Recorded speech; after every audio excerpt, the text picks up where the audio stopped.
भक्तजनों, स्वागत है आपका मेरे YouTube चैनल दिव्य भक्ति और ज्ञान पे। अगर आपको मेरे वीडियोस पसंद आएँ तो कृपया इसे लाइक करें और इस चैनल को सब्सक्राइब करना ना भूलें ताकि आप मेरे आने वाले सभी वीडियोस देख सकें। धन्यवाद। आप सब जानते होंगे भगवान श्री हरि विष्णु के सवारी हैं गरुड़ पक्षी। लेकिन क्या आप ये जानते हैं कि भगवान श्री हरि विष्णु ने एक पक्षी को क्यों बनाया अपनी सवारी? चलिए ये जानते हैं एक पौराणिक कथा के साथ। पुराण की कथा के अनुसार गरुड़ ने देवताओं से युद्ध करके उनसे अमृत कलश छीन लिया था। दरअसल ऋषि कश्यप की कई पत्नियां थीं, जिनमें से 2 वनिता और कुद्रु थी। ये दोनों बहनें थीं जो एक दूसरे से ईर्ष्या रखती थीं। दोनों के पुत्र नहीं थे तो पति कश्यप ने दोनों को पुत्र के लिए एक वरदान दे दिया। वनिता ने 2 भाग्यशाली पुत्र मांगे, जबकि कुद्रु ने 1000 सर्प पुत्र रूप में मांगे, जो कि अंडे के रूप में जन्म लेने वाले थे। सर्प होने के कारण कुद्रु के 1000 बेटे अंडे से उत्पन्न हुए और अपनी माँ के कहे अनुसार काम करने लगे। दोनों बहनों में शर्त लग गई थी कि जिसके पुत्र बलशाली होंगे, हारने वाले को उसकी दास्ता स्वीकार करनी होगी। इधर सर्प ने तो जन्म ले लिया था, लेकिन वनिता के अंडों से अभी कोई पुत्र नहीं निकला था। इसी जल्दबाजी में वनिता ने एक अंडे को पकने से पहले ही फोड़ दिया। अंडे से अर्धविकसित बच्चा निकला, जिसका ऊपर का शरीर तो इंसानों जैसा था, लेकिन नीचे का शरीर अर्धपशु था। इसका नाम अरुण था। अरुण ने अपनी माँ से कहा कि पिता के कहने के बाद भी आपने धैर्य खो दिया और मेरे शरीर का विस्तार नहीं होने दिया। इसीलिए मैं आपको श्राप देता हूँ कि आपको अपना जीवन एक सेवक के तौर पर बिताना होगा। अगर दूसरे अंडे में से निकला उनका पुत्र उन्हें इस श्राप से मुक्त न करवा सका तो वह आजीवन दासी बनकर रहेंगी। इसी भय से वनिता ने दूसरा अंडा नहीं फोड़ा और पुत्र के श्राप देने के कारण शर्त हार गई और अपनी छोटी बहन की दासी बनकर रहने लगी।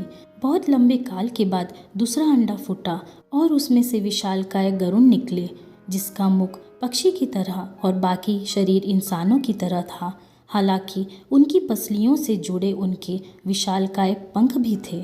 जब गरुड़ जी को यह पता चला कि उनकी माता तो उनकी ही बहन की दासी हैं और क्यों हैं यह भी पता चला, तो उन्होंने अपनी मौसी और सर्पों से इस दासत्व से मुक्ति के लिए उन्होंने शर्त पूछी।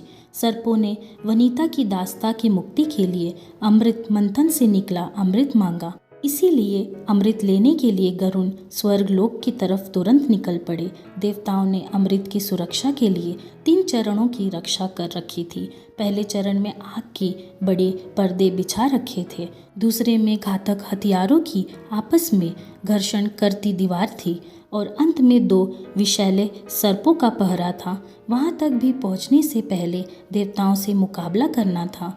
गरुड़ सबसे भिड़ गए और देवताओं को बिखेर दिया। तब गरुड़ ने कई नदियों का जल मुख में ले पहले चरण की आग को बुझा दिया। अगले पथ में गरुड़ ने अपना रूप इतना छोटा कर लिया कि कोई भी हथियार उनका कुछ न बिगाड़ सका और सांपों को अपने दोनों पंजों में पकड़कर उन्होंने अपने मुंह से अमृत कलश उठा लिया और धरती की ओर चल पड़े। लेकिन तभी रास्ते में भगवान विष्णु प्रकट हुए और गरुड़ के मुख में अमृत कलश होने के बाद भी उसके प्रति मन में लालच न होने से खुश होकर गरुड़ को वरदान दिया कि वो आजीवन अमर हो जाएंगे। तब गरुड़ ने भी भगवान को एक वरदान मांगने के लिए बोला, तो भगवान ने उन्हें अपनी सवारी बनाने का वरदान मांगा। इंद्र ने भी गरुड़ को वरदान दिया कि वो सांपों को भोजन के रूप में खा सकेगा। इस पर गरुड़ ने भी अमृत सकुशल वापसी का वादा किया। अंत में गरुड़ ने सर्पों को अमृत सौंप दिया और भूमि पर रख कर कहा कि यह रहा अमृत कलश। मैंने यहाँ इसे लाने का अपना वादा पूरा किया, लेकिन इसे पीने से पहले आप सभी स्नान करें तो अच्छा होगा। जब वे सभी सर्प स्नान करने गए तभी वहाँ अचानक से भगवान इंद्र पहुँचे और अमृत कलश को वापस ले लिया, लेकिन कुछ बूंदें जमीन पर गिर गई जो घास पर ठहर गई।